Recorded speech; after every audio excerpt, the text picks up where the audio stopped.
Salam əziz izləyicilər. Bildiyimiz kimi bu gün 9-cu siniflər üzrə buraxılış imtahanı keçirildi. Buraxılış imtahanında Azərbaycan dili fənni üzrə dil qaydalarından düşən suallarla sizlə bərabər tanış olaq. 27 nömrəli tapşırığa baxaq. Bağlayıcı və ədad işlənmiş sıranı müəyyən edin. Burada doğru cavab o cümlədən iştirak bağlayıcısıdır.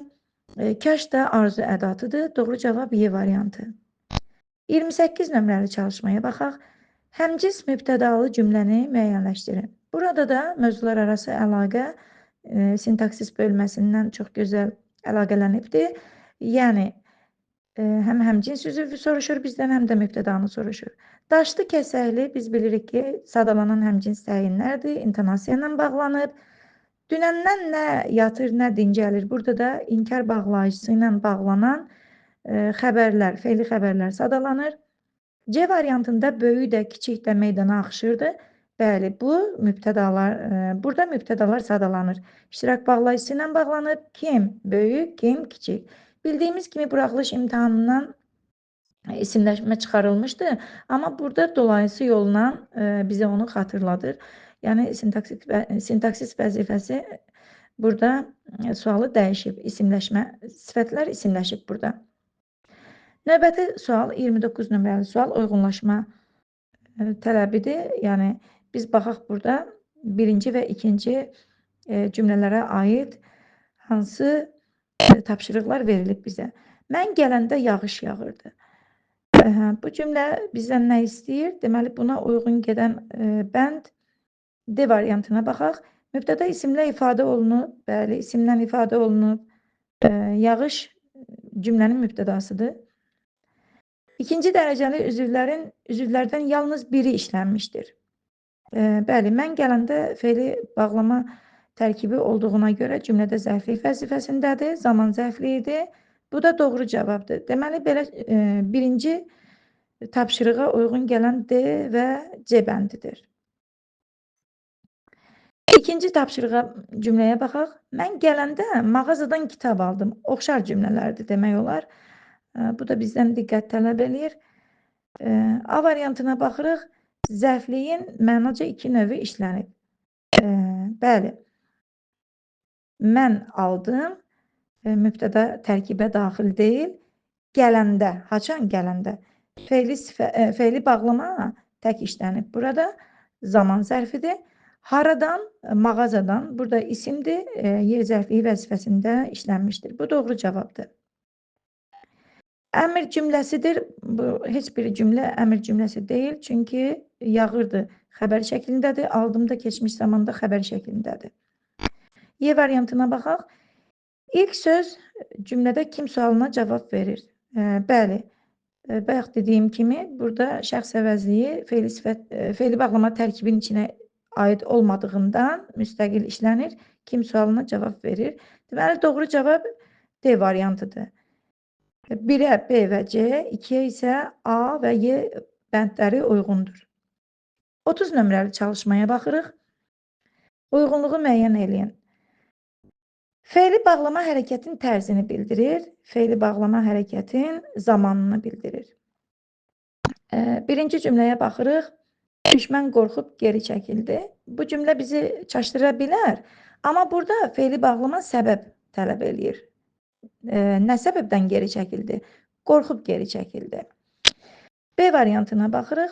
Əsmər xala pəncərəyə yaxınlaşanda, haçan? Yaxınlaşanda oğlunu gördü. Kim? Əsmər xala haçan pəncərəyə yaxınlaşanda. Bəli, bu zamanı bildirir. Yəni, burada 2-yə uyğundur. B variantı.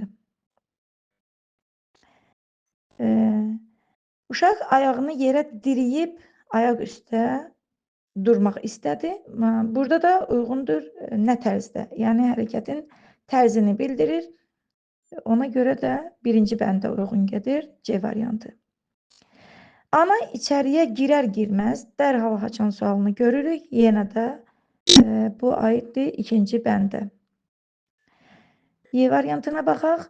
O əllərini qoynuna qoyub, qoynuna qoyaraq, yəni qoyaraq tərzdə. Bu da uyğun gəlir. Yenə də birinci bəndə. Doğru cavab C variantı. 1-ə C, Y, 2-yə isə B və D cavabları uyğundur. 31 nömrəli çalışmaya baxırıq. Bir balaca boyu var, amma dam dolusu toyu var. Atalar sözüdür. Tapmacadır. Çox gözəl qarşılaşdırma əlaqəsi ilə yaranan tabesiz mürəkkəb cümlədir. Deməli, burada qarşılaşma olduğu üçün amma bağlayıcısı yerinə düşür. 32 nömrəli çalışmaya baxırıq. Düzəltmə sözləri müəyyən edin. Çox sadə bir çalışmadır. Sözün quruluş növünü bizdən tələb eləyir. Deməli, birinci bəndə baxırıq dilək. Bəli, bunu götürürük. Diləmək sözündən yaranan isimdir. Dayaq, yenə də sözün kökü. Daya, q orada isim əmələ gətirib. Bəzək sözü də həmçinin doğru cavab B variantı. 1, 4 və 6-cı bəndlər uyğundur. 33 nömrəli çalışmaya baxırıq.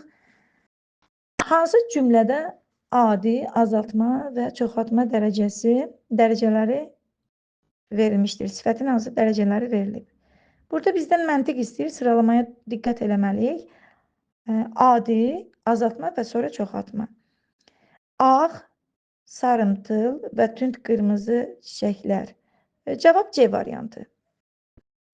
34 nömrəli çalışmaya baxırıq. Hansı sözdə nöqtələrin yerinə Q hərfi yazılmalıdır? Fonetika bölməsindən orfoqrafik qayda tələb olunur bizdən. Biz bilirik ki, q oxunan yazılan qonağa q burada q-yə çevrilir.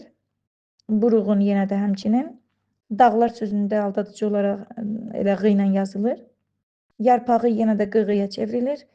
Qışlaq sözündə isə q yerində qalır və tələffüzdə x kimi oxunur. 35 nömrəli çalışmaya baxırıq. Qeyri-müəyyən şəxsli cümləni bizdən istəyir. Qeyri-müəyyən şəxsli cümlə sadə cümlənin bir növüdür, lakin burada mübtəda bizə müəyyən deyil. Burada ümumi şəxsli cümlə ilə qarışdırmayaq. Yazılmayan kitabı vərəqləməzlər. Bəli, bu bizi çaşdıra bilər. Üçüncü şəxsin cəmindədir deyə xəbəri. Amma B variantında onu nahaq yerə gözdən salıblar. Doğru cavab buradadır. Yəni, kim salıb bizə məlum deyil. 36 nömrəli çalışmaya baxırıq. Hansı cümlədə mübtəda fe'li sifət tərkibi ilə ifadə olunub? Biz fe'li sifət və fe'li sifət tərkibini bir-birindən fərqləndirmək üçün cümlələrə baxaq. B variantında danışanlar diqqətimizi çəkir, amma bu ola bilməz. Çünki burada fe'li sifətin özüdür. Mübtəda vəzifəsindədir və biz bilirik ki, fe'li sifət mübtəda vəzifəsində yalnız isimləşərək dura bilər. Ona görə də A variantında doğru cavab verilmişdir. Bu rəsmləri çəkən mənim böyük əmimdir. Kimdir? Mənim böyük əmimdir. İsmi xəbərdir. Və kim? Bu rəsmləri çəkən. Burada da doğru cavab A variantıdır.